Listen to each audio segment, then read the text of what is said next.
ಸ್ವಾಗತವನ್ನು ಬಯಸ್ತಾ ಇದ್ದೇವೆ.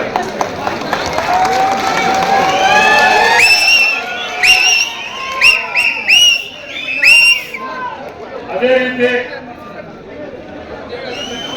ಈ ರಾಜ್ಯದ ರಾಜ್ಯಾಧ್ಯಕ್ಷರು, ಅತ್ಯಂತ ಕ್ರಿಯಾಶೀಲ ಅಧ್ಯಕ್ಷರು, ಎಲ್ಲ ವಿಭಾಗವನ್ನ ಕಾಂಗ್ರೆಸ್ ಅನ್ನ ಕಟಿಬದ್ಧವಾಗಿ ಕಟ್ಟಿ ರಾಜ್ಯದಲ್ಲಿ ಸರ್ಕಾರ ಬರಲಿಕ್ಕೆ ಕಾರಣೀಕರ್ತರಾದಂತಹ ಉಪಮುಖ್ಯಮಂತ್ರಿ ಶಿವಕುಮಾರ್ ಸಾಹೇಬರಿಗೂ ಕೂಡ ಹೃದಯ ತುಂಬಿ ಸ್ವಾಗತವನ್ನು ಮಾಡ್ತಾ ಇದ್ದಾರೆ.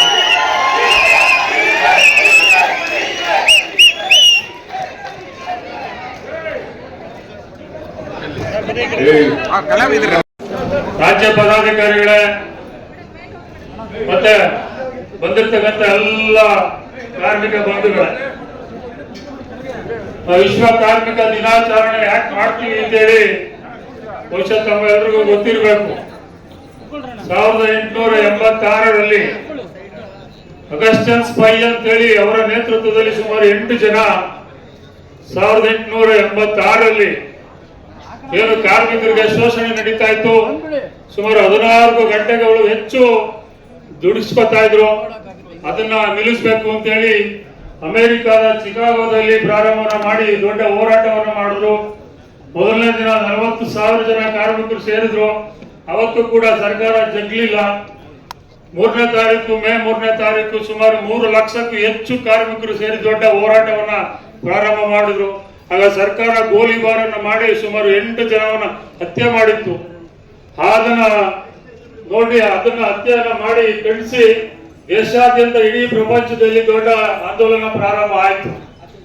ಆವಾಗ ಏನಾಯ್ತು, ಸರಿ ಸರ್ಕಾರಿ ಹೋರಾಟಕ್ಕೆ ಮಣಿದು ಏನು 16 ಗಂಟೆ ಕೆಲಸ ಮಾಡಿಸ್ತಿದ್ದನ್ನ ಅದು 8 ಗಂಟೆಗೆ ಸೀಮಿತಗೊಳಿಸಿ 8 ಗಂಟೆ ಕೆಲಸ, 8 ಗಂಟೆ ವಿರಾಮ, ಇನ್ನು 8 ಗಂಟೆ ಮನೋರಂಜನೆ ಅಂತೇಳಿ 3 ಭಾಗವಾಗಿ ವಿಂಗಡಿಸಿ ಆವತ್ತು ILO ಅಲ್ಲಿ ಘೋಷಣೆಯನ್ನ ಮಾಡಿದ್ರು.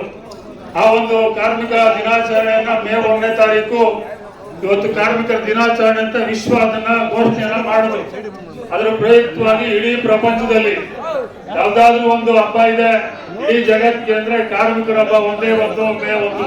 ಅದನ್ನ ಅಂತಾರಾಷ್ಟ್ರೀಯ ಕಾರ್ಮಿಕ ದಿನಾಚರಣೆ ಅಂತೇಳಿ ನಾವು ಕರೀತೇವೆ. ಆಮೇಲೆ 1 ವರ್ಷ ಏನು ಹೋರಾಟದ ಫಲವಾಗಿ ಸುಮಾರು 4 ಜನರಿಗೆ ಗಲ್ಲು ಶಿಕ್ಷೆಯನ್ನ ಮಾಡಿದ್ರು ಆಗಿನ ಸರ್ಕಾರ. ಇನ್ನು 4 ಜನ ಕಾರ್ಮಿಕ ಮುಖಂಡರಿಗೆ ಗವರ್ನರ್ ಅವರಿಗೆ ಅನುಮತಿಯನ್ನ ಕೊಟ್ಟು ಬಿಡುಗಡೆಯನ್ನ ಮಾಡಿದ್ರು 1 ವರ್ಷ ಆದ ನಂತರ.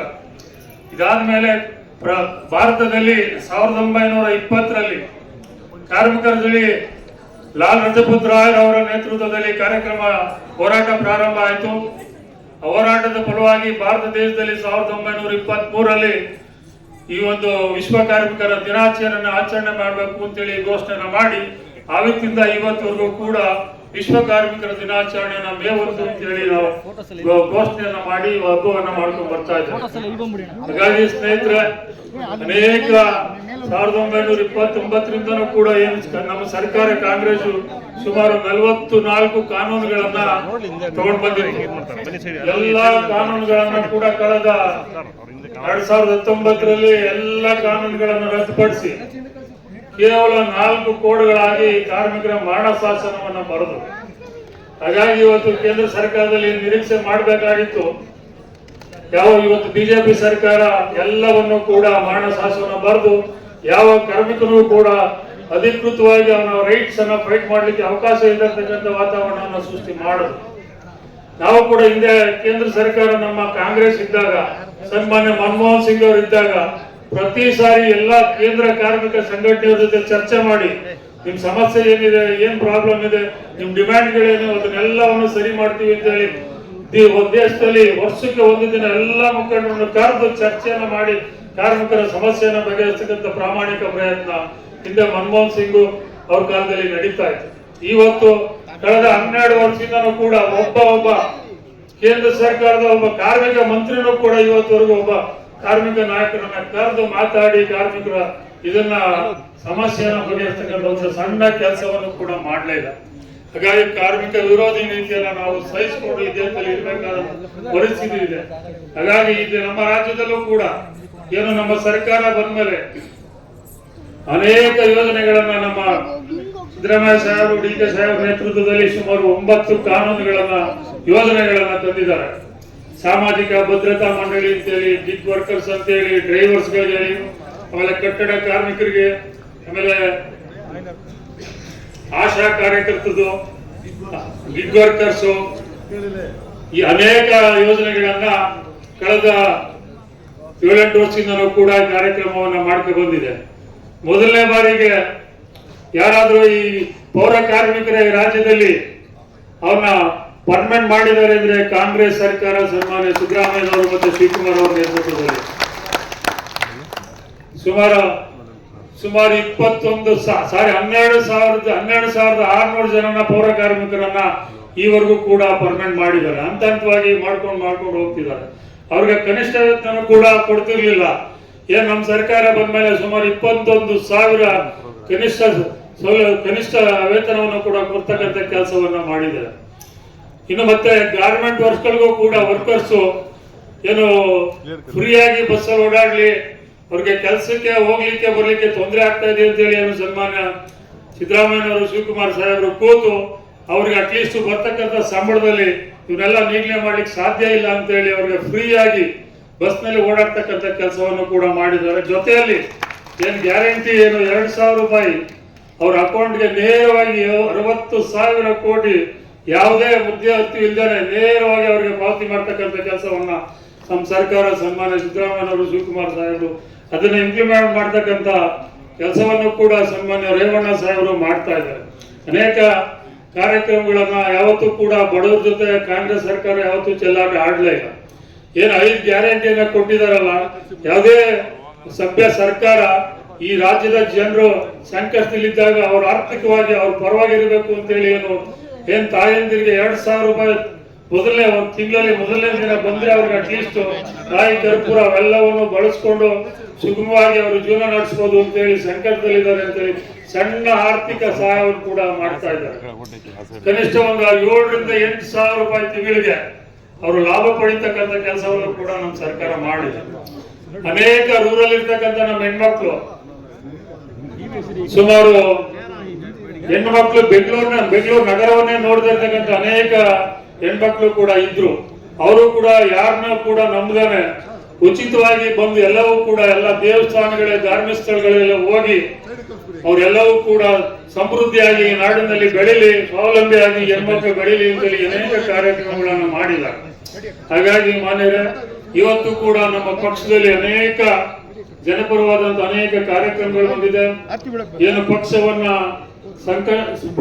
ಸಂಕಷ್ಟದಿಂದ ಮೇಲೆ ತಂದು ಪಕ್ಷವನ್ನ ಸದೃಢವಾಗಿ ನಿಲ್ಲಿಸಿ ಕಾರ್ಯಕರ್ತರ ಪರವಾಗಿ ನೀವು ಇದ್ದೇವೆ ಅಂತೇಳಿ ಏನು ಸನ್ಮಾನ್ಯ ಡಿ.ಕೆ. ಸಾಹೇಬರು ಸಂಕಷ್ಟದಿಂದ ನಮ್ಮನ್ನೆಲ್ಲವನ್ನು ಕೂಡ ಅನೇಕ ವಿಂಗಗಳನ್ನು ಕೂಡ ನಮ್ಮ ವಿಂಗನ್ನು ಸೇರಿ ಎಲ್ಲ ವಿಂಗನ್ನು ಕಾಂಗ್ರೆಸ್ ಅಲ್ಲಿ ಪರಿಚಯ ಮಾಡ್ತಕ್ಕಂಥ ಕೆಲಸವನ್ನ ಪುಣ್ಯದ ಕೆಲಸವನ್ನ ಸನ್ಮಾನ್ಯ ಡಿ.ಕೆ. ಸಾಹೇಬರು ಮಾಡಿದ್ದಾರೆ. ಅದೇ ರೀತಿ ಸನ್ಮಾನ್ಯ ಸಿದ್ದರಾಮಯ್ಯನವರು ಕೂಡ ಎಲ್ಲ ಕಾರ್ಯಕ್ರಮಗಳನ್ನು ಕೂಡ ನಮ್ಮ ಪಕ್ಷದ ಕಾರ್ಯಕರ್ತರಿಗೆ ಸಿಗಲಿ, ಎಲ್ಲವೂ ಕೂಡ ಎಲ್ಲ ಮಂತ್ರಿಗಳಿಗೂ ಕೂಡ ಸೂಚನೆಯನ್ನ ಮಾಡಿದ್ದಾರೆ. ನಮ್ಮ ಕಾರ್ಯಕರ್ತರು ಯಾವುದೇ ಏನೇ ಕೆಲಸ ಕಾರ್ಯ ತಂದ್ರು ಕೆಲಸ ಮಾಡಬೇಕು ಅಂತೇಳಿ ಡೈರೆಕ್ಷನ್ ಕೊಡ್ತಕ್ಕಂಥ ಕೆಲಸವನ್ನು ಮಾಡೋದ್ರ ಮುಖಾಂತರ ಈ ರಾಜ್ಯದಲ್ಲಿ ಕಾಂಗ್ರೆಸ್ ಅನ್ನ ಕಟ್ಟಿ ಬೆಳೆಸಿದ್ದಾರೆ. ಮುಂದೆ 2028ಕ್ಕೆ ಕಾಂಗ್ರೆಸ್ ಪಕ್ಷ ಅಧಿಕಾರಕ್ಕೆ ಬರ್ಲಿಕ್ಕೆ ಕಾರ್ಮಿಕ ವಿಭಾಗನೂ ಕೂಡ ಕಾರಣ ಅಂತೇಳಿ ಸನ್ಮಾನ್ಯ ಡಿ.ಕೆ. ಶಿವಕುಮಾರ್ ಹೇಳಬೇಕು. ಅಂತ ವಾತಾವರಣ ಸೃಷ್ಟಿ ಮಾಡೋಣ ನಾವು ನೀವು ಅಂತೇಳಿ ನಾವು ಈ ಕಾರ್ಯಕ್ರಮವನ್ನು ಮಾಡಲಿಕ್ಕೆ ಅವಕಾಶ ಮಾಡಿಕೊಟ್ಟಂತ KPCC ಮತ್ತೆ ಮಾನ್ಯ ಅಧ್ಯಕ್ಷರಿಗೆ ವಿಶೇಷವಾಗಿ ಅಭಿನಂದಿಸಿ ಈ ರಾಜ್ಯ ಜನರಿಗೆ ತಮ್ಮೆಲ್ಲರಿಗೂ ಕೂಡ ವಿಶ್ವ ಕಾರ್ಮಿಕರ ದಿನಾಚರಣೆಯನ್ನು ಶುಭಾಶಯವನ್ನು ಕೋರಿ ನನ್ನ ಮಾತು ಮುಗಿಸ್ತೀನಿ. ನಮಸ್ಕಾರ.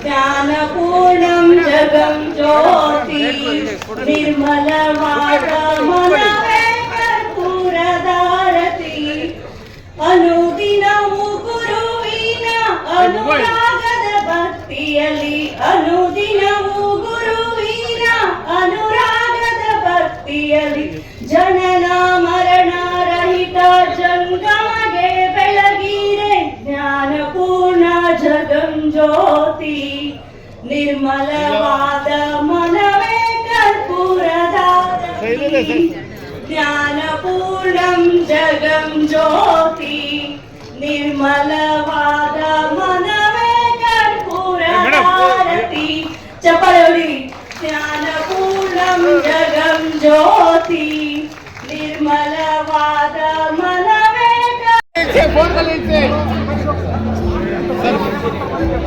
ಮೊಬೈಲ್ ತೆಗೀರಿ